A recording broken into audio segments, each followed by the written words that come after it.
was not unlawful during that time when the law was in place. Today the Supreme Court has said no, that law shall not be. And having said that that law is no longer valid, they still went ahead to say, reveal everything which happened during that phase. And it's also equally true, I'm not dissecting the court's order, but it's equally true that at that time, confidentiality. आज हम चर्चा करेंगे एक ऐसे विषय पर जिसने भारतीय राजनीति को हिला दिया है। क्या चुनावी बॉन्ड्स वास्तव में एक घोटाला है? क्या इसके परिणाम स्वरूप भाजपा को आने वाले लोकसभा चुनावों में भारी कीमत चुकानी पड़ेगी? आइए इस विषय को विस्तार से समझते हैं। नमस्कार, आप देख रहे हैं न्यूज और मैं हूं आपके साथ तनु शर्मा। चर्चा का आरंभ करते हैं प्रमुख अर्थशास्त्री पराकला प्रभाकर की टिप्पणी से, जो कि वित्त मंत्री निर्मला सीतारमण के पति हैं और उन्होंने चुनावी बॉन्ड्स के विवादित मुद्दे पर अपने विचार व्यक्त किए। प्रभाकर के टीवी के साथ एक साक्षात्कार में कहा कि चुनावी बॉन्ड्स मामला अपनी वर्तमान स्थिति से अधिक महत्वपूर्ण हो जाएगा और यह बात जनता धीरे धीरे समझ रही है कि यह सिर्फ भारत का नहीं बल्कि दुनिया का सबसे बड़ा घोटाला है। प्रभाकर ने अनुमान लगाया कि इस मुद्दे के परिणाम स्वरूप सरकार को चुनावी परिणामों का सामना करना पड़ेगा। प्रभाकर के अनुसार चुनावी बॉन्ड्स मुद्दा आज से कहीं अधिक गति प्राप्त करेगा। यह एक प्रमुख मुद्दा बन जाएगा। अब हर कोई समझ रहा है कि यह सिर्फ भारत का सबसे बड़ा घोटाला नहीं है बल्कि यह दुनिया का सबसे बड़ा घोटाला है। अब लड़ाई दो गठबंधनों के बीच नहीं बल्कि भाजपा और भारत की जनता के बीच है। यह पहले से ही भाजपा और भाजपा सरकार के नियंत्रण से बाहर हो चुका है। इस मुद्दे के कारण इस सरकार को मतदाताओं द्वारा कठोर दंड दिया जाएगा। आपको बता दें कि उच्चतम न्यायालय के निर्देश अनुसार भारतीय चुनाव आयोग ECI ने अपनी आधिकारिक वेबसाइट पर चुनावी बॉन्ड्स के डेटा को प्रकाशित किया।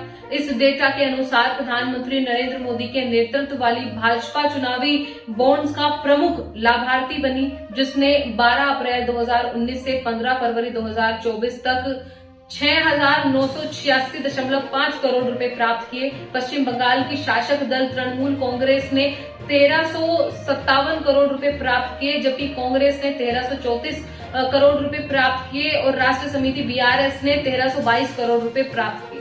फरवरी में उच्चतम न्यायालय ने केंद्रीय सरकार द्वारा शुरू की गई चुनावी बॉन्ड्स योजना को अमान्य कर दिया, जिसने राजनीतिक दलों को अज्ञात वित्त पोषण की अनुमति दी। न्यायालय के फैसले ने भारतीय स्टेट बैंक SBI को चुनावी बॉन्ड्स का जारी करना तत्काल बंद करने का आदेश दिया। इस बीच विपक्ष ने लगातार भाजपा पर बॉन्ड्स से अनुपातिक रूप से लाभ उठाने का आरोप लगाया है।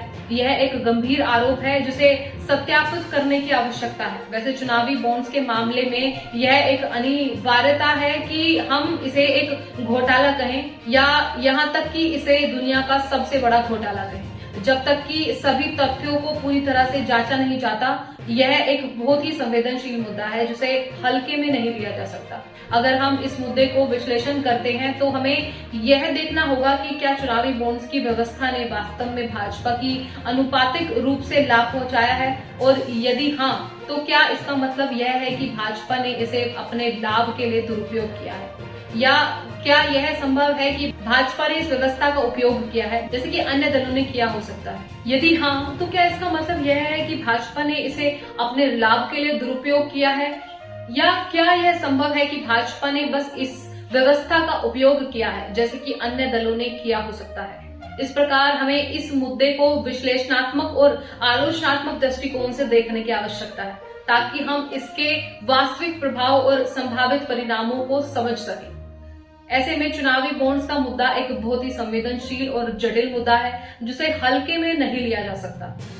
इसे विस्तार से और गहराई से समझने की आवश्यकता है और इसके प्रभावों और परिणामों को पूरी तरह से मूल्यांकन करने की आवश्यकता है। यदि चुनावी बॉन्ड्स की व्यवस्था ने वास्तव में किसी एक दल को अनुपातिक रूप से लाभ पहुंचाया है तो इसे सुधारने के लिए कदम उठाने की आवश्यकता हो सकती है। फिलहाल इस रिपोर्ट में बस इतना ही। मैं तनु शर्मा आपसे विदा लेती हूँ, फिर मिलती हूँ एक नई अपडेट के साथ। तब तक के लिए आप देखते रहिए एड न्यूज। नमस्कार।